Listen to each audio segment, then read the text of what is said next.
Aujourd'hui, ces mystères sont encore inexpliqués. C'est surprenant, c'est mystérieux. Et c'est à ce moment-là qu'un bruit très étrange va être enregistré. Les clés du mystère sur Sud Radio. On se souvient tous du film extraordinaire L'Exorciste, qui montrait de façon très impressionnante une séance d'exorcisme. Exorcisme, sortir le diable d'un corps possédé. Une personne qui par vague n'est plus elle-même puisqu'elle serait sous l'emprise du malin. Qui dit diable implique la religion, alors qu'en disent les parapsychologues attachés qu'aux faits, qu'aux événements? Y a-t-il des preuves tangibles qu'il s'agit bien d'une entité supérieure et négative qui régit la personne concernée? Les propos blasphématoires, les langues étrangères jusque-là inconnues qui deviennent langue courante, et cette force physique extraordinaire du condamné, que doit-on en penser? Aujourd'hui, paranormal et diablerie. Bonjour Yves Lignon. Bonjour Emmanuel. Yves Lignon, alors parlons des chiffres. Est-ce qu'on connaît le nombre d'exorcismes en France? Oh, certainement pas. Est-ce qu'on sait s'il y en a plus aujourd'hui qu'avant-hier ou qu'hier? Il y en a certainement plus ces dernières années. Ouais. Mais surtout, il y a exorcisme et exorcisme, parce qu'il y a exorciste et exorciste, avec ou sans guillemets. Un exorciste, c'est avant tout un prêtre? Oui, ce devrait être avant tout un prêtre. Mais le charlatanisme déferle sur notre pays à un point tel que on a les véritables exorcistes qui sont des prêtres. On a des charlatans qui louent des soutanes pour se faire passer pour des exorcistes. D'accord. Et même, ça atteint un tel niveau qu'il y a des gens qui sont en civil, qui n'essaient même pas de faire croire qu'ils sont prêtres, mais qui font croire qu'ils sont exorcistes. D'accord. Donc normalement, un exorciste est proposé par un évêque, un prêtre, en tous les cas. Chez les rabbins... On va le dire brutalement. On va le dire brutalement. Si vous qui nous écoutez, vous pensez avoir besoin d'un exorcisme, c'est votre affaire, ce n'est pas l'homme de science qui va se mêler de cela. Bien sûr. Mais si vous pensez avoir besoin d'un exorciste, il faut vous adresser à la hiérarchie d'une religion reconnue. Et donc, quelle que soit la religion. À la hiérarchie d'une religion reconnue. Quand je dis reconnue, ça veut dire une religion ayant pignon sur rue. Oui, mais c'est-à-dire donc religion juive, musulmane, catholique. Bien sûr. Et donc, en particulier en France, la religion chrétienne, qui est la religion historique, la religion catholique, qui parmi les religions chrétiennes est encore plus historique que les autres. Bref, en un mot commençant, si vous estimez devoir rencontrer un exorciste, vous vous adressez à l'évêché. Très bien. Parce que dans chaque diocèse de France, il y a un prêtre chargé de cette tâche. Donc vous ne suivez pas les petites annonces, même si sur la petite annonce, il y a des titres ronflants du genre Monseigneur, machin. Vous suivez encore moins, évidemment, la rumeur, le bouche à oreille. Oui, un tel est exorciste, je sais. Non, l'exorciste est un prêtre, un vrai prêtre. On ne va pas discuter de ça. Et j'aurai l'occasion, cher Emmanuel, de vous raconter un jour, justement, comment j'ai assisté à un exorcisme, un véritable exorcisme catholique. J'étais là, d'ailleurs, en tant qu'expert, nommé par l'évêque du lieu. D'accord. Qui a dit à un prêtre de son diocèse qui demandait l'autorisation d'effectuer un exorcisme, qui a dit oui, vous êtes autorisé, mais il faut des observateurs scientifiques. D'accord. Et donc je vous raconterai cette histoire. Mais aujourd'hui, nous allons parler d'une autre histoire, une histoire d'exorcisme dans une maison hantée. Oh mon Dieu, on multiplie les sujets passionnants. Alors sujet extrêmement passionnant effectivement que est l'exorcisme, parce que sans doute extrêmement aussi effrayant. C'est ce qu'on va voir dans un instant. Là, on va vivre une clé du mystère absolument extraordinaire. Yves Lignon, on parle d'exorcisme, et alors là, dans ce cas présent, un exorcisme qui a lieu dans une maison hantée. Oui, mais je ne veux pas tromper nos auditeurs, nous n'assisterons pas à l'exorcisme, si j'ose dire, et je vous expliquerai pourquoi. Et c'est aussi pour cela qu'une autre fois, je raconterai l'histoire de l'exorcisme auquel j'ai assisté, moi. Mais c'est vrai que c'est une affaire de maison hantée qui s'est finie par un exorcisme.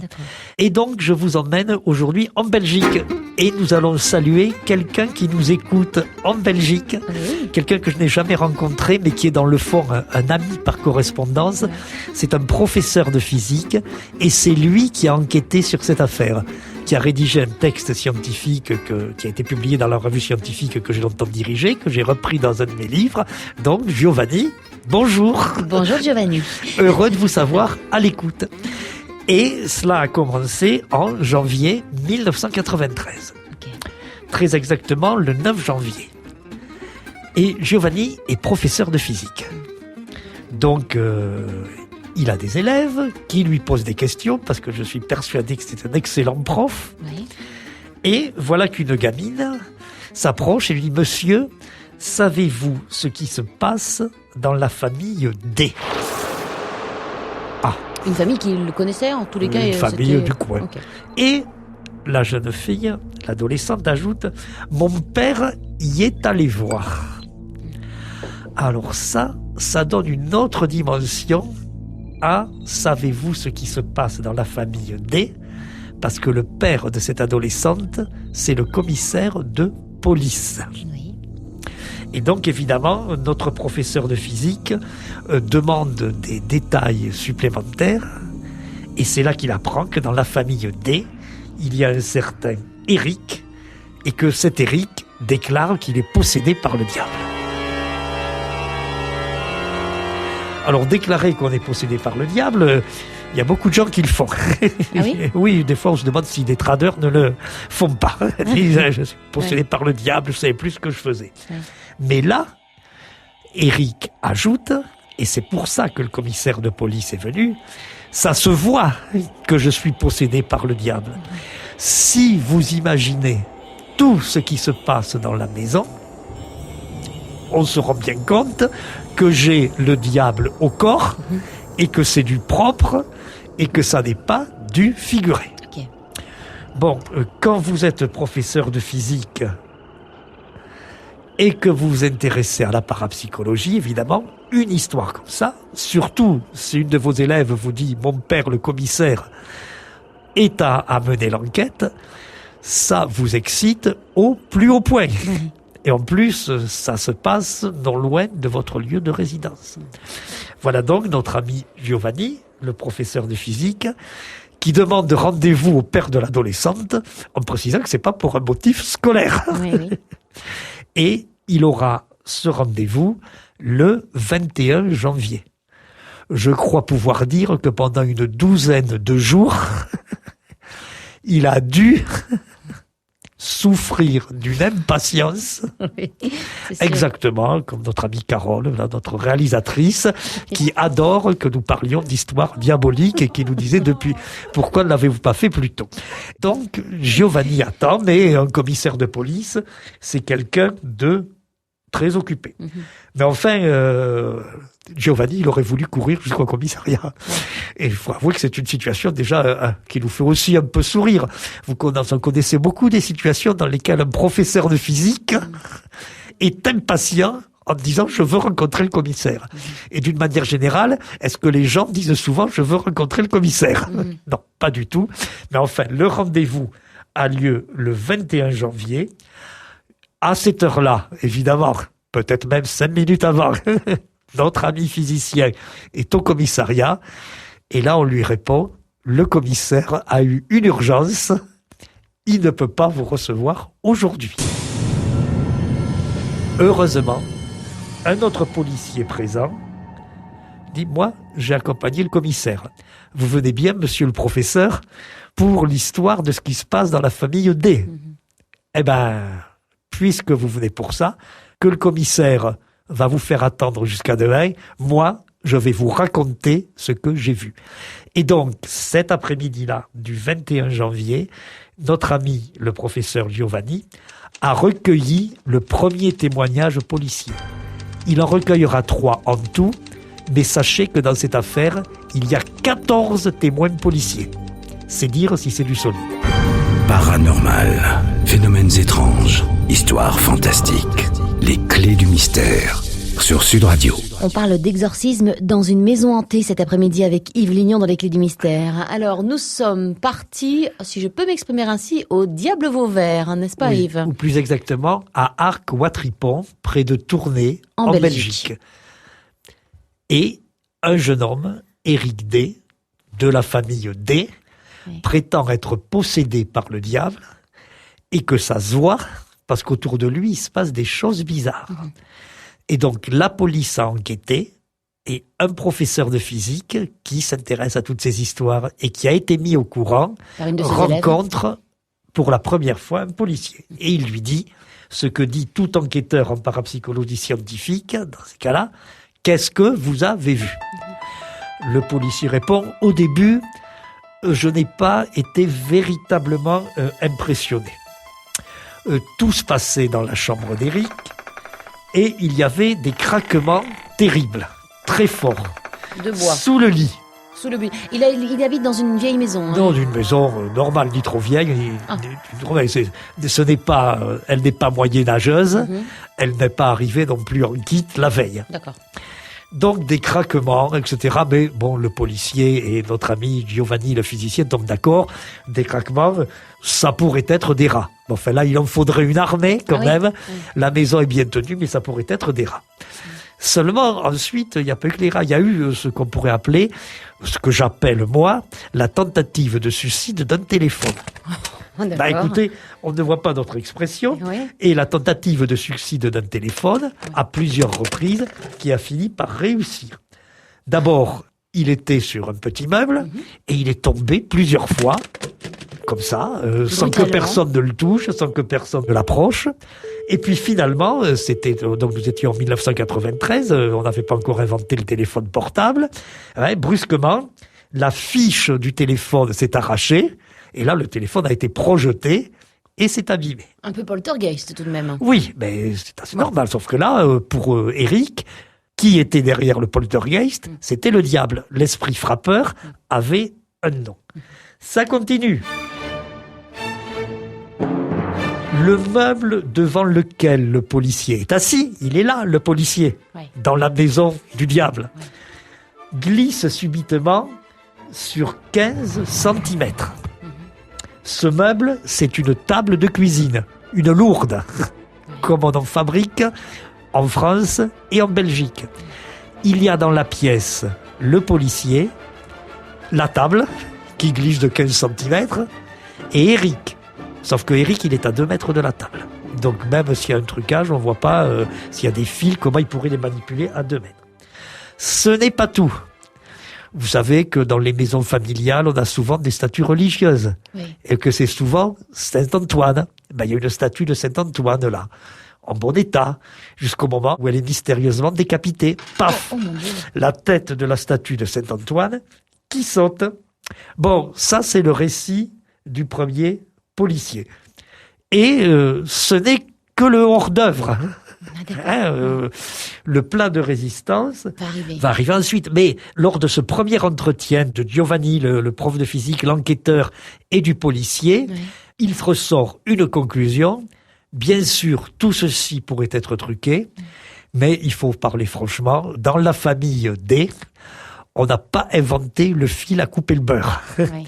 Alors qu'on puisse inventer un système à base de fils permettant de faire tomber des objets, le téléphone, la statue, puisque la tête s'est coupée net quand la statue est tombée. Bon, déplacer une table, ça paraît encore moins probable. Donc, la phrase du policier, c'est la famille n'est pas assez cultivée pour être capable de jouer à ça. Mais en même temps, on apprend que Éric, lui qui se dit possédé par le diable, a participé à de nombreuses séances de spiritisme. Alors, est-ce le diable? Sont-ce des esprits mauvais? Mais en tout cas, après cette première phase d'investigation, la première rencontre avec un des policiers, la conclusion, c'est que ça n'est certainement pas Éric ou d'autres membres de sa famille. Et l'enquête va continuer, vous l'avez bien compris, suite dans un instant dans les Clés du Mystère. Nous sommes en Belgique, Éric se dit possédé par le diable. Et un prof de physique s'intéresse au problème. Il décide donc de rencontrer les policiers qui ont enquêté. Manifestement, c'est vrai que les faits sont à prendre au sérieux. Un téléphone aurait fait une tentative de suicide, aurait fait des tentatives de suicide jusqu'au moment où effectivement il se serait littéralement cassé. La lourde table de la cuisine se serait déplacée de 15 cm. Saint-Antoine de Padoue aurait perdu sa tête. Donc notre prof de physique continue donc les investigations. Bien sûr. Il participe au... Non, il revient le lendemain. Il revient le lendemain puisque vous savez que il devait être reçu par le commissaire, donc le responsable de l'enquête. Le commissaire était absent et ce qui lui a été rapporté, que vous venez de résumer, Emmanuel, c'était par un autre policier. Mais le lendemain, 22 janvier 1993, notre professeur de physique revient au commissariat. Ouais. Là, il rencontre le commissaire et l'un de ses subordonnés qui a participé à l'enquête aussi. Et là, justement, c'est cet adjoint qui a l'air de vouloir parler le premier. Il ne respecte pas la hiérarchie. Il est très excité. Il veut parler le premier parce qu'il y a une histoire de trou dans le lit qu'il veut absolument raconter.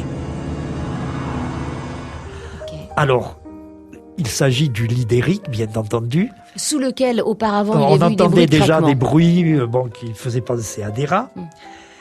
Et c'est un trou qui s'est produit brusquement dans la boiserie, sous le matelas, sous le sommier même. Et ça s'est produit alors que le lit était sous surveillance. Mais le trou, c'est dans le plancher ou bien Non, c'est dans le bois du lit. D'accord. Dans le bois du lit, carrément. Carrément. Donc, ce lit avait été inspecté, parce qu'en plus, Éric prétendait que les phénomènes avaient lieu la nuit, quand il était couché. Donc, pas de témoin en même temps. Mais voilà. Donc, le lit avait été inspecté, et on avait noté la présence d'un trou, un trou naturel, parce que le meuble devait être assez ancien. Bon. Et donc, un autre soir, on surveillait tout ça, et là, il y avait toute une équipe qui surveillait le gars Éric dans son lit. Donc, évidemment, le Éric, il disait, moi, je veux dormir, puis le diable me réveille. Donc, il y avait la pénombre, mais pas l'obscurité. Oui. Parce que, justement, on avait laissé ouverte la porte qui donnait sur un escalier qui, lui, était éclairé. Et il est bien évident que les policiers avaient exigé un minimum d'éclairage. Si vous surveillez quelqu'un qui est dans le noir, bon. Et donc, silence total. Éric dort ou fait semblant de dormir. Et d'un seul coup, un son violent et sec. Oh mon Dieu. Banque. Toute la pièce. Les policiers, qui peut-être étaient en train de s'endormir, enfin de sommeiller un peu, ils étaient ce soir, justement, quand on est là, il ne se passe rien. Ils se précipitent, parce que c'est vraiment un bruit d'explosion. Sec, boum. On fait lever Éric, on examine tout. Bon, bien entendu, pas la moindre trace De quoi que ce soit. de quoi que ce soit, d'explosif, rien. Par contre, sous le lit, le trou a doublé de diamètre. Et là, c'est sûr, on avait inspecté le lit auparavant. Le trou a doublé de diamètre. Et on trouvera le morceau de bois le lendemain dans la cuisine. Oh. Donc il a descendu l'escalier. Et ça, c'est le témoignage du policier qui a pris la parole presque à la place du commissaire en disant, écoutez, monsieur le professeur, puisque vous êtes un enquêteur scientifique, il faut que je vous raconte ce que j'ai vécu. C'était le silence, la détonation, et on a retrouvé le morceau de bois dans la cuisine. Le morceau de bois tout bien découpé. Oui, bien sûr. Net. Le diable fait les choses proprement. Bah oui. Si c'est le diable. Toute la question est là, et toute la question va être là. En tout cas, Éric en était persuadé. D'accord. Et de toute façon, si c'était le diable, il était juste en train de s'échauffer. Oui. Ah bon, d'accord.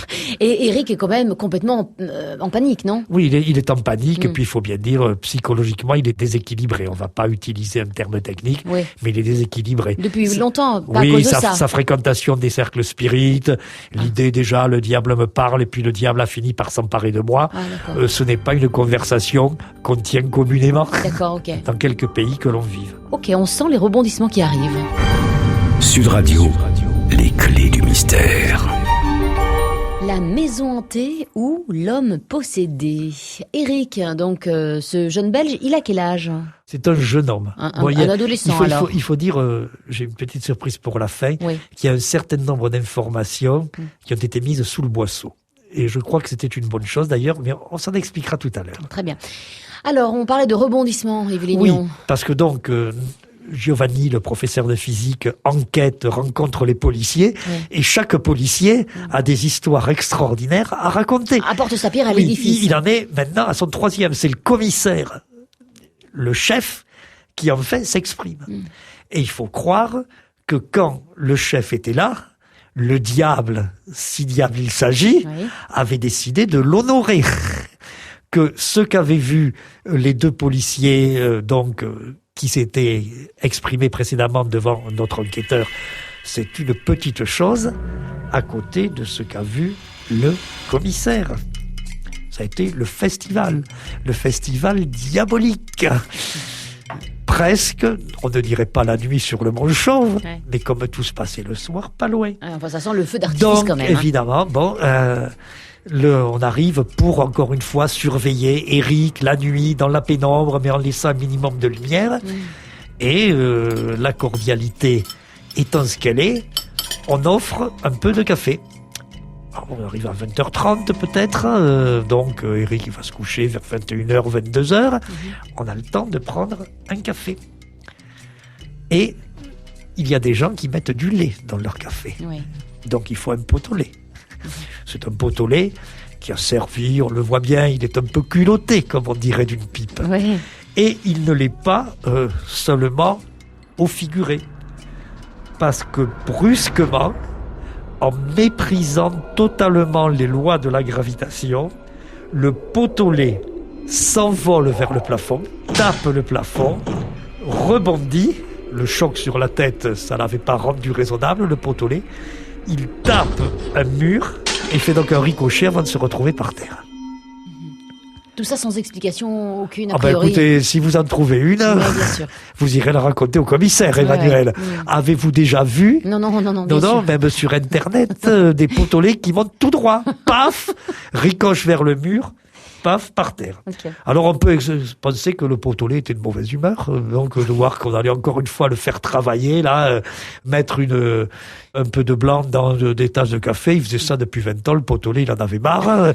Il a profité de la présence d'une autorité pour protester. Bon. On fouillait la maison.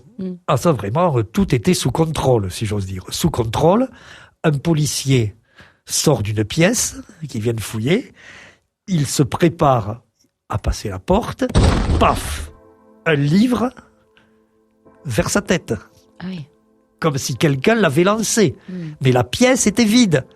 Le policier était le dernier à sortir. On pouvait imaginer qu'on avait installé un dispositif fou avec des ressorts, etc. Tout ce qu'on voit pour... Alors. Et encore une fois, une constante de l'enquête policière, qui est une enquête sérieuse. Ces gens-là n'étaient pas capables d'inventer de telles machinations. Bon, il y en a eu d'autres. Il y en a eu d'autres. Et comme l'a écrit notre enquêteur, Giovanni, le professeur de physique, je n'ai vu que 3 policiers sur les 14 qui sont intervenus. D'accord. Bon. Et à chaque fois, il y a eu comme ça des faits. Oui, et donc il a eu des récits, en fait, toujours le même type de phénomène, des objets relativement pesants se déplaçant, finalement. C'est ça, le centre. Et on a parlé du pot au lait, on a parlé de la cafetière, on a parlé d'une lampe, du téléphone, toujours des objets relativement pesants. Et puis, Éric, de plus en plus déséquilibré, fait pression sur sa famille pour qu'on fasse appel à un exorciste. Et malheureusement, c'est ce que nous disions en commençant l'émission, malheureusement, au moins en apparence, l'exorciste, on l'a trouvé dans les petites annonces. Un exorciste qui n'était pas en soutane. Dans un instant, dans les clés du mystère. Nous sommes en Belgique, dans une maison hantée. Éric se dit possédé par le diable. Il est vrai qu'il y a quand même des faits stupéfiants. Le pot au lait qui se projette au plafond. Le commissaire qui est littéralement attaqué par un livre. Et puis on fait venir l'exorciste. Et là, peut-être, on l'espère en tous les cas, qu'on va découvrir le poteau rose après le pot au lait. Alors, il est vrai que les derniers faits étaient quand même surprenants. Mais bien entendu, mais un exorciste, même si c'est un charlatan, comme l'était probablement celui-là, il ne vient pas pour découvrir un poteau rose. Il vient pour chasser le diable. Mais ça commençait à prendre une ampleur insoutenable. Et d'autant plus que, en Belgique comme en France, un commissaire de police, quand il enquête, doit tenir au courant les magistrats. Et donc à ce moment-là, la justice a pris une décision, elle dit huis clos. Plus personne, puisque l'exorcisme a eu lieu, huis clos. Et donc on ne sait pas, d'une certaine manière, comment cela a fini. Et notamment, Giovanni n'a pas pu visionner les films tournés par la police. Parce que tout ce que je vous ai raconté était rapporté oralement, mais a aussi été filmé avec des caméras policières. Oui. Par contre, il s'est passé une chose peut-être extraordinaire, et là, sans plaisanter, c'est que tout s'est calmé. Après aussi charlatanesque qu'il soit, oui. Parce que c'était indiscutablement charlatanesque, l'exorcisme a fait effet. Alors comment est-ce qu'on peut l'expliquer ? Tout simplement parce que ce n'était pas de la religion, c'était de la psychothérapie sauvage. Tout simplement. C'est pas parce qu'on est charlatan qu'on n'est pas capable d'écouter quelqu'un et de lui parler. D'écouter quelqu'un et de lui parler. Et de le rassurer. Et c'est tout. Le fait que ce bonhomme soit venu, ça a suffi pour provoquer dans la tête d'Éric un choc psychologique. D'accord. Et donc, il ne s'est plus rien produit.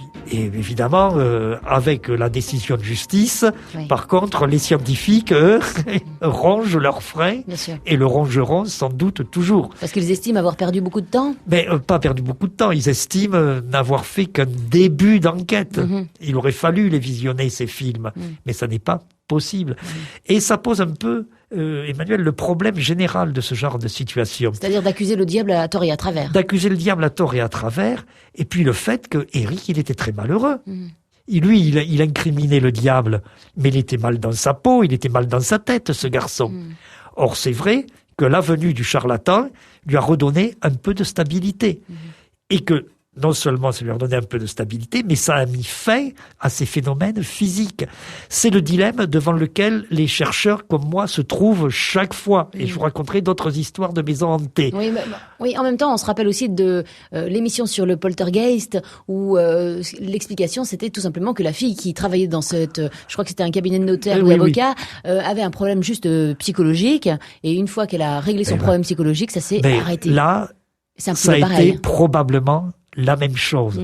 Mais je vous dis, le dilemme des chercheurs, c'est que dans un cas dit de maison hantée, de possession par le diable, nous sommes face à des gens qui sont très malheureux, qui souffrent beaucoup. Et en liaison avec cette souffrance, se produisent des phénomènes étranges, des phénomènes scientifiquement incompréhensibles. Si nous voulons les étudier, il nous faut du temps. Mais si nous prenons du temps, les gens continuent de souffrir. Donc, effectivement, la meilleure solution, c'est de mettre fin à cette douleur morale. C'est ce qu'on fait tout le temps. Et c'est aussi pour ça que le dossier scientifique des maisons hantées, il n'est pas tellement épais. Parce que rarement, on a pu mener une étude assez longtemps. Voilà, c'était l'émission du jour, les clés du mystère. Néanmoins, un jour, quand même, vous nous raconterez un vrai exorcisme. Vraiment, on parle là du diable au corps et compagnie. Oui, puisque j'y ai assisté. Voilà. Et on se donne rendez-vous, bien sûr, demain. C'est notre volonté à Carole, la réalisatrice, et à moi, parce que ce que femme veut, Dieu le veut. Yves Lignon. Cette émission est podcastable comme toutes les autres sur sudradio.fr. Vous y trouverez bien sûr les 30 dernières émissions. N'hésitez pas, ce serait quand même un diable que vous ne trouviez pas ce que vous cherchez. Bye bye. 13h30, 14h30. Les clés du mystère sur Sud Radio.